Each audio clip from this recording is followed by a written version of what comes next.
অজু করার সময় বেসিনে পা ধোয়া কি ঠিক? মুসলিম নবজাতকের নাম কি আরবি শব্দেই রাখতে হবে? বাংলায় নাম রাখলে কি গুনাহ হবে? কারো থেকে ঋণ নিলে যার থেকে ঋণ নিয়েছি ওই ব্যক্তিকে পরবর্তীতে খুঁজে না পেলে করণীয়। ছোট বালতি থেকে পানি না ঢেলে পানির মধ্যে হাত দিয়ে অজু করা যাবে কি না? কিবলার দিকে পা দিয়ে শোয়া যাবে কিনা? মুসলমান মেয়েরা ধুতি সালোয়ার পড়তে পারবে কিনা? একামত দেওয়ার পর ইমাম কথা বলতে পারবে কিনা? যেমন সামনের কাতার পূরণ করুন। নখপালিশ লাগিয়ে নামাজ পড়লে নামাজ হবে কিনা? স্ত্রী যদি বাধ্য হয় তারপরও স্বামী জেনাবা প্রক্রিয়া করলে স্ত্রীর কি করা উচিত? গর্ভবতী অবস্থায় যদি হাতে মেহেদি দেয় তাহলে কি বাচ্চার শরীরে দাগ পড়ে? 3 পিস পরে নামাজ পড়ি, পা দেখা যায়, মোজা পড়ে নামাজ পড়লে কি হবে? সুদের টাকা দিয়ে তৈরি করা বাড়িতে আমল করলে আমল কি কবুল হবে? কোনো সাবালক নারী পুরুষ যদি ইচ্ছাকৃতভাবে বিয়ে না করে তবে নিজের নফসের সঠিক হেফাজতে রাখে তবে কি কোনো সমস্যা আছে? আফরিন জন আপনি জানতে চেয়েছেন, কোনো সাবালক নারী পুরুষ যদি ইচ্ছাকৃতভাবে বিয়ে না করে তবে নিজের নফসের সঠিক হেফাজতে রাখে তবে কি কোনো সমস্যা আছে? না, কোনো সমস্যা নেই। স্বাভাবিক অবস্থা বিয়ে করা সুন্নাহ, তিনি সুন্নাহ তরক করলেন। সমস্যা আছে বলতে এটুকু হতে পারে যে তিনি একটি ভালো কাজ করলেন না, তার আমলনামে একটা ভালো কাজের কমতি থাকলো। এই বিবাহ করে তারপরে আল্লাহ ইবাদতবন্দি করা, দিনদারিতা ধরে রাখার চেষ্টা করা, এটা হলো মূল নিয়ম, এটা হলো সুন্নাহ।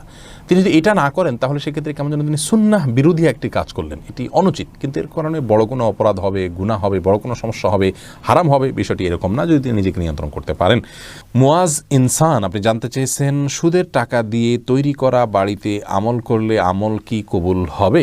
সুদের টাকা দিয়ে তৈরি করা বাড়িতে যদি আমল করেন তাহলে আমল কবুল হবে না, বিষয়টি কিন্তু সেরকম নয়। ধরুন সুদের টাকা দিয়ে আরেকজন বাড়ি করেছে, আপনি সেখানে আমল করেছেন, তো আপনার আমল কবুল হওয়ার সাথে ওইটার কোনো সম্পর্ক নেই।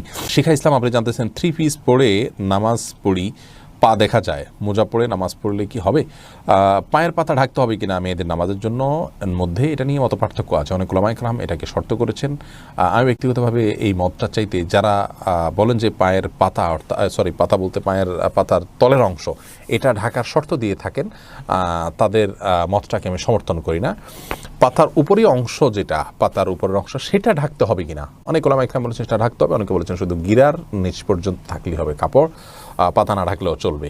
তো দুই পক্ষের ওলামায়ে কেরামের দলিল রয়েছে। নিরাপদ হলো এমন কাপড় পরা যে কাপড়টা অনেক বেশি লম্বা হয়, যে পায়ের পাতার উপরই অংশ সহ ঢাকা পড়ে। তলা ঢাকার জন্য, মোজা পরার জন্য আলাদা করে কষ্ট করা বা কসরত করা এটা আবশ্যক নয়। ইনশাআল্লাহ বিদিনিল্লাহ নামাজ হয়ে যাবে যদি কেউ মোজা না পড়েন। লালপুরি আড়ি থেকে আপনি প্রশ্ন করেছেন, গর্ভবতী অবস্থায় যদি হাতে মেহেদি দেয় তাহলে কি বাচ্চার শরীরে দাগ পড়ে? একটু জানাবেন। বোন, এটি সম্পূর্ণ কুসংস্কারের জন্য একটি বিশ্বাস। আমাদের দেশে অনেকে এরকমটি মনে করে যে গর্ভবতী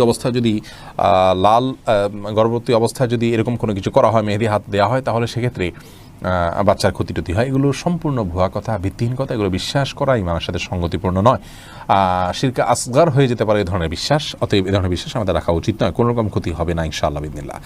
নূর এই আইডি থেকে আপনি জানতেছেন, আমার ওয়াইফ এখন গর্ভবতী, এই অবস্থায় সে সূর্যগ্রহণ এবং চন্দ্রগ্রহণ মানতে চায়। যেমন গ্রহণ শুরু হলে সে কাজ করে না, রান্না করে না, কোনো কিছু কাটবে না। আমার মতে এসব শিরক এবং হিন্দু সংস্কৃতি থেকে এসছে। এটা বলার পর সে বলে তারও এমনই ধারণা, কিন্তু সবাই করে তাই মনের শান্তির জন্য সেও করবে। দয়া করে বলবেন কোরআন হাদিস আলীকে বিষয়ে কোনো নির্দেশনা আছে কিনা। ভাইনুর, এটি সম্পূর্ণ কুসংস্কারের জন্য একটি বিশ্বাস। আপনার ওয়াইফকে আপনি বলবেন, জানাবেন যে এ ধরনের আচরণ তার ইমানের জন্য ক্ষতিকর। যে বিষয়ে আসলে কোনো আপাতদৃষ্টিতে ক্ষতি নেই সেটাকে ক্ষতিকর মনে করা, এটা আমাদের ইমানের সঙ্গে সঙ্গতিপূর্ণ নয়। তার মানে ওই বিষয়টার ভিতরে ক্ষতি করার বিশেষ কোনো প্রভাব বা ক্ষমতা আছে বলে আপনি মনে করছেন। শিরকে আসগরের দিকে এটি ধাবিত হওয়ার সম্ভাবনা রয়েছে।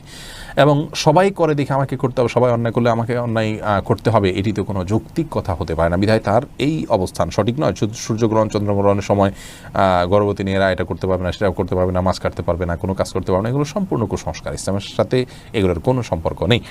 এমনি আমির আপনি জানতে চাচ্ছেন, স্ত্রী যদি বাধ্য হয় তারপরও স্বামী জেনাবা প্রক্রিয়া করলে স্ত্রীর কি করা উচিত? স্ত্রী যদি বাধ্য হয় তারপরেও যদি স্বামী জেনাবা পরকীয়া লিপ্ত হয়, তাহলে এই স্বামী তো নিকৃষ্ট কাজে লিপ্ত, হারাম কাজে লিপ্ত। স্ত্রীর উচিত তাকে নসিহা করা, আল্লাহর ভয় দেখানো, কায়মনোবাক্যে এবং নিজের সবটুকু প্রচেষ্টা দিয়ে তাকে নসিহা করে সৎ পথে আনার জন্য চেষ্টা করা, ভালোবাসা দিয়ে বুঝিয়ে বিভিন্নভাবে কৌশলে। নিজে না পারলে অন্যদের সাহায্য নিয়ে যাদের কথা তিনি শুনবেন সে সমস্ত ব্যক্তিদের মাধ্যমে তাকে কাউন্সেলিং করিয়ে এবং তাকে মোটিভেশন করিয়ে তাকে সংশোধন করার চেষ্টা করা উচিত। তাতেও যদি না হয় তাকে অভিমান করে বা যতটুকু সম্ভব হয় প্রেশার দিয়ে তাকে সংশোধনের দিকে আনার চেষ্টা করা উচিত। সেটাও যদি না হয় তাহলে সেক্ষেত্রে স্ত্রীর অন্য কোনো দায়িত্ব আর নেই। তার অপরাধের কারণে স্ত্রীর কোনো গুনাহ হবে না। স্ত্রী যদি সবর করে যান এবং তার সংসার করে যান, আল্লাহর কাছের জন্য তার কোনো জবাবদিহিতা করতে হবে না। এমনি ইফতিখার শুভ, আপনি জানতে চাইছেন নখপালিশ লাগিয়ে নামাজ পড়লে নামাজ হবে কিনা। নখপালিশ লাগিয়ে যদি আপনি অজু করেন তাহলে অজু হবে না, আর ওজু না হলে নামাজ হবে না। অতএব বলতে পারেন নখপালিশ লাগিয়ে অজু করে নামাজ পড়লে নামাজ হবে না। কিন্তু যদি অজু অবস্থায় নখপালিশ লাগিয়ে আপনি নামাজ পড়েন অজু অবস্থায়, তাহলে ওই নামাজটা হবে। পরবর্তীতে আবার যখন নামাজের সময় হবে বা অজু ভাঙবে তখন আপনাকে নখপালিশ রিমুভ করে তারপর অজু করতে হবে, অন্যথায় এটি জায়েজ হবে না। মা বোনরা মাসিকের দিনগুলোতে নেল পালিশ ইউজ করতে পারেন, কোনো অসুবিধা নেই, যেহেতু তখন নামাজের অপশন তাদের নাই। কিন্তু পরবর্তীতে আবার নামাজ যখন শুরু হবে তার আগে তাদেরকে সেটি রিমুভ করে নিয়ে তারপর উজু করে নামাজ পড়তে হবে। এমনি রেহানুর রহমান ভাই, আপনি জানতে চেয়েছেন একামত দেওয়ার পর ইমাম কথা বলতে পারবে কিনা, যেমন সামনের কাতার পূরণ করুন। হ্যাঁ, বলতে পারবেন, শুধু সেটা নয়, এটা সুন্নাহ। নবী আলাইহিস সালাম এবং বিভিন্ন হাদিস থেকে বর্ণিত হয়েছে নামাজের একামত দেওয়ার পর মুসল্লিদেরকে কাতার সোজা করুন, গায়ে গায়ে লাগিয়ে দাঁড়ান বা এই জাতীয় কথাগুলো বলা, এগুলো ভালো, এগুলো বলাতে কোনো অসুবিধা নেই।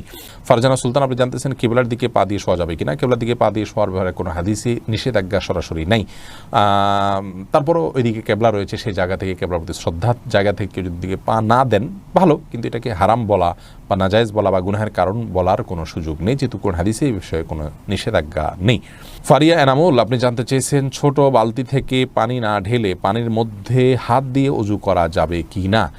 যাবে, হাত দিয়ে কোষ করে উঠিয়ে আগে হাত ধোবেন 3 বার, এরপরে আবার আপনি কোট দিয়ে স্বাভাবিকভাবে উজু করতে পারেন, কোনো অসুবিধা নেই। নবী সাল্লাল্লাহু আলাইহি ওয়াসাল্লাম এই পদ্ধতিতে উজু করেছেন। হামিদ কারজাই, এর দিকে আপনি জানতে চেয়েছেন কারো থেকে ঋণ নিলে, যার থেকে ঋণ নিয়েছি ওই ব্যক্তিকে পরবর্তীতে খুঁজে না পেলে করণীয় কি। যদি কোনোভাবে খুঁজে পাওয়া না যায় এবং আশাও ছেড়ে দেন, তাহলে সেক্ষেত্রে সেই ঋণের টাকা আপনি যে কোনো গরিব মানুষকে, অসহায় মানুষকে আপনি দান করে দিবেন বা কল্যাণমূলক কাজে দান করে দিবেন ওই ব্যক্তির তরফ থেকে, প্রাপকের তরফ থেকে, তাহলে আপনি দায়মুক্ত হবেন ইনশাআল্লাহ। এমনি আমজাদ হোসেন জানতে চেয়েছেন হাত পায়ের নখ কাটার পর তাকে মাটির ভিতর গাঁটতে হবে।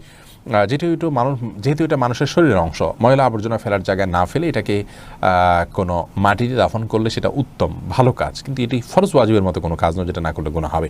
উচিত, করতে পারলে ভালো হয়। ফাতিহা তাবাসসুম, আপনি জানতে চেয়েছেন মুসলিম নবজাতকের নাম কি আরবি শব্দেই রাখতে হবে, বাংলায় নাম রাখলে কি গুনাহ হবে।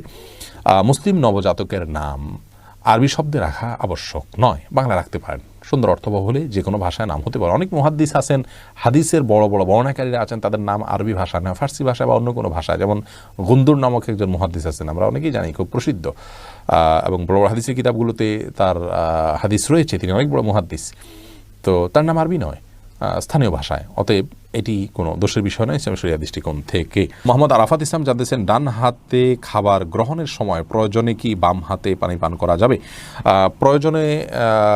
প্রয়োজনে বলতে কি, ডান হাতে পানি পান করা উচিত, খাবার গ্রহণ করা উচিত। ইভেন আপনার খাবার খেলে আঙ্গুল চেটে তারপরে আপনি ডান হাতে ধরে খাবেন। যদিও আমাদের দেশে ওলামা ইকরাম বলেন যে বাম হাতে আপনি পানির পাত্র ধরলেন, ডান হাত দিয়ে ঠেক দিলেন, তার মানে 2 হাত ধরে খেলেন, এটা জায়েজ আছে, এটা একটা পন্থা মাত্র, কিন্তু সবচেয়ে উত্তম হয় সরাসরি ডান হাতে খাওয়া। সেক্ষেত্রে খাবার লেগে যাওয়ার যে ভয় থাকে গ্লাস ইত্যাদিতে, সেটা থেকে বাঁচার জন্য আপনি পরিষ্কার করে নেবেন, আলতো করে ধরবেন, কিন্তু ডান হাতে খাওয়া উচিত, পান করা উচিত, যেহেতু হাদিসে সুস্পষ্টভাবে ডান হাতে খাওয়া পান করার নির্দেশ রয়েছে। হাসিবুল হোসেন জানতে চেয়েছেন গোসল করার পর পুনরায় উজু করার প্রয়োজনীয়তা আছে কিনা। না, গোসল যদি সুন্নাহসম্মত করে থাকেন আলাদা উজু করার কোনো প্রয়োজন নয়। 2 হাতের কবজি ধুয়ে, কুলি করে, নাকে পানি দিয়ে, মুখ ধুয়ে, হাত ধুয়ে, মাথা মাসে করে তারপরে গোসল শেষ করে আসলে পা ধুয়ে চলে আসবেন। এভাবে গোসল করলে আপনার আলাদা করে আর গোসল করার কোনো প্রয়োজন নেই, উজুতে আপনার গোসলের শুরুতে ওজুর নিয়ত হয়ে যাচ্ছে। এস আলম, আপনি আইডি থেকে জানতে চেয়েছেন গোপন অঙ্গে হাত লাগলে উজু থাকে কি না। আমাদের দেশের ওলামা ইকরামের মতে, বাহানাই মতে ওলামা ইকরামের মতে গোপন অঙ্গে হাত লাগলে উজু ভাঙবে না। তবে আরবিন স্কলাররা, সৌদি আরবের ওলামা ইকরাম, তাদের মতে গোপন অঙ্গে হাত লাগলে উজু ভেঙে যাবে, যেহেতু আপনার একটি হাদিস রয়েছে যে মান মাসসা যাকারাহু ফালিয়াতাওয়াদ্দা, এই জন্য তারা হাত লাগলে বলতে কাপড়ের উপর দিয়ে নয়, সরাসরি যদি কেউ গোপন স্পর্শ করে তারা ওটাকে ওযু ভঙ্গের কারণ হিসাবে উল্লেখ করেন। অতএব সেই জায়গা থেকে এটা ওযু ভঙ্গের কারণ তাদের মতে, আমাদের ওলামা ইকরামের মতে এটি ওযু ভঙ্গের কারণ। রাজা মুনির নিশান, আপনি জানতে চেয়েছেন ওযু করার সময় বেসিনে পা ধোয়া কি ঠিক। নিজের বাসা বাড়িতে অসুবিধা নেই, করতে পারেন, তবে আপনার রিস্ক মুক্ত হওয়াটা আর বিষয় মাথা রাখতে হবে। নিজের জন্য রিস্কি হলে সেটা আপনার জন্য করা উচিত হবে না, কারণ নিজেকে বিপদের মুখে ঠেলে দেওয়া ইসলামের দৃষ্টিকোণ জায়েজ নয়। অনেক সময় এখান থেকে পড়ে বা দুর্ঘটনার শিকার হতে পারে মানুষের।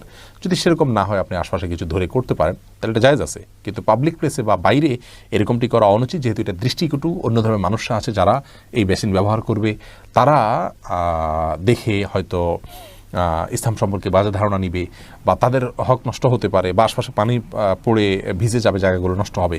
সেই জায়গা থেকে পাবলিক প্লেসে এমনটি না করা উচিত, কিন্তু করলে অজু হয়ে যাবে।